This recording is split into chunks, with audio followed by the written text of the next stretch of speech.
Welcome to another video. My name is Amsterdam Comic Geek, aka Michael Minnebo, and I'm a Dutch journalist who writes about pop culture and comics. Now, ever since I read Chris Claremont's X-Men, I've been a major fan of the X-Men. I really think his run is the best X-Men run out there. And I'm so happy that I found a copy of True Believer's giant size X-Men #1, because I've always wanted to read the story, and it was never published in the Netherlands. Because when I was younger, I read X-Men comics in Dutch. In Dutch they called the X-Mannen, but that's a totally different story. Now recently I was at the Dutch Comic Con in March, and I bought this copy for €1, because as you know, True Believers are only $1 each, which is great. Now, why did I want to read this story?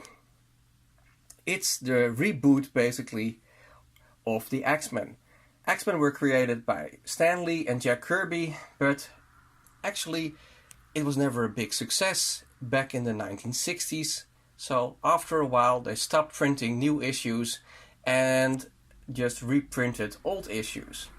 And then in 1975, Len Wein and Dave Cockrum started a new series of the X-Men, with a totally different team, as you can see here. That's why it's called Second Genesis. So they got rid of the old X-Men, basically, except for Cyclops, and started with a new team. But of course they had to explain how this happened. And that's what you read in Giant Size X-Men. I believe it's the only story Len Wein of X-Men he wrote. The next one is, I think, plotted by Wein or scripted by Wein, but soon enough Claremont took over the writing duties, and then that's when the fun really started. But for years I wanted to read how my favorite X-Men team got together, because as I grew up with Storm in the X-Men, and Colossus and Nightcrawler, and Wolverine, and later Kitty Pryde was added to the team, and also Rogue, to name but a few.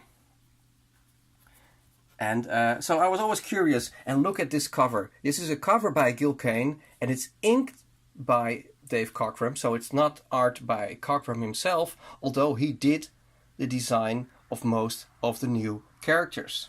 Wolverine was already around, but he created Colossus, Nightcrawler, and Storm, and maybe others as well. And I like how they bust through the paper of the comic book cover itself. It's a very, very good cover with the old team at the background. Look at Jean Grey. It's like, what the hell's going on? And these guys are taking over. So I just want to show you a couple of things from the interior. Not everything. But I like the art of Dave Cockrum. He's a great, great, great artist, and also a great X-Men artist. So we get the introduction of the different new X-Men, like Nightcrawler, and there's a big crowd hunting him because of his looks. People are not really happy with him because he looks like a devil, of course. And then the basic storyline is Charles Xavier recruits the new X-Men, mutants from all over the world, like Canadian Special Agent X, Wolverine, or Weapon X as he's called. Because the original X-Men were on a mission and they disappeared. Here's Banshee. But this is the introduction of Aurora, or Storm as we know her. She's like a goddess in Africa, in Kenya, and people really think she is a goddess because she has the power to control the weather. And I've always liked her looks. I always liked Storm a lot. She's a very powerful character. This is a great introduction. And then Charles recruits her as well. Now, the original X-Men were on a mission to find... Oh yeah, this one is great too. This is Colossus.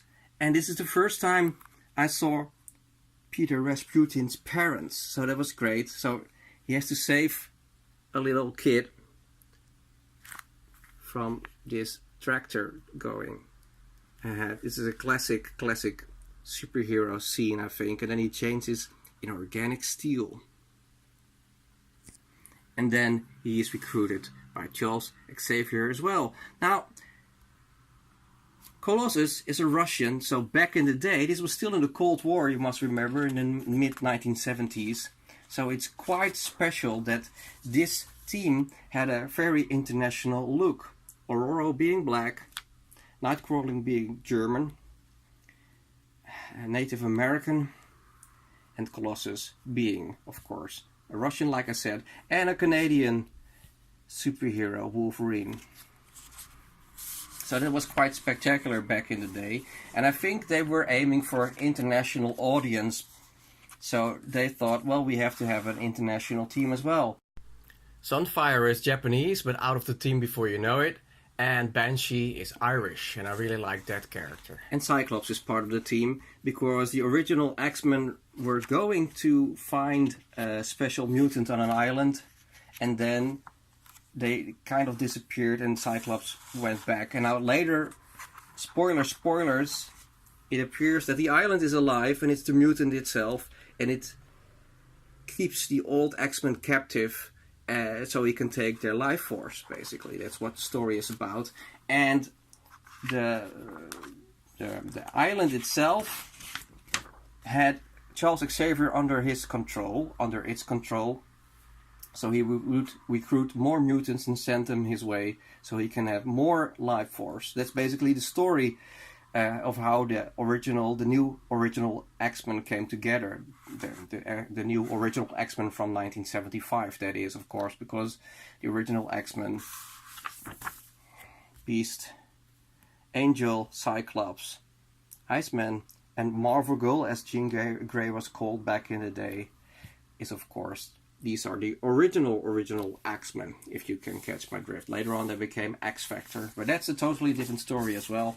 Anyway, I'm very happy to have this one, and I also bought Second Genesis, the Epic Collection, which contains his story as well, and then the rest of the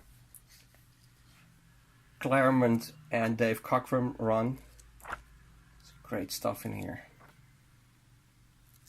We can also check out who wrote the second story. Claremont is the writer, and Wein is the plotter, like I said. So,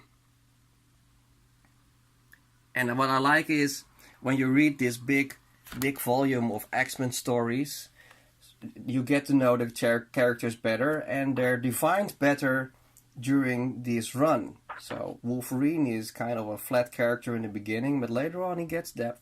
And of course, there's this mini-series made by Miller and Claremont in the early 1980s, which really gave Wolverine a backstory and made him more interesting.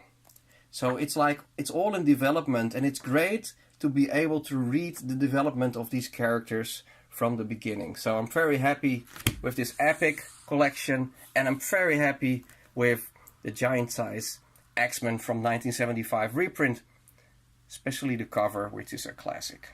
Anyway, thank you for watching this video. I hope you liked it, and I hope you're a fan of the X-Men as well. Please let me know in the comment section, and I'll see you guys at the next one. Cheers!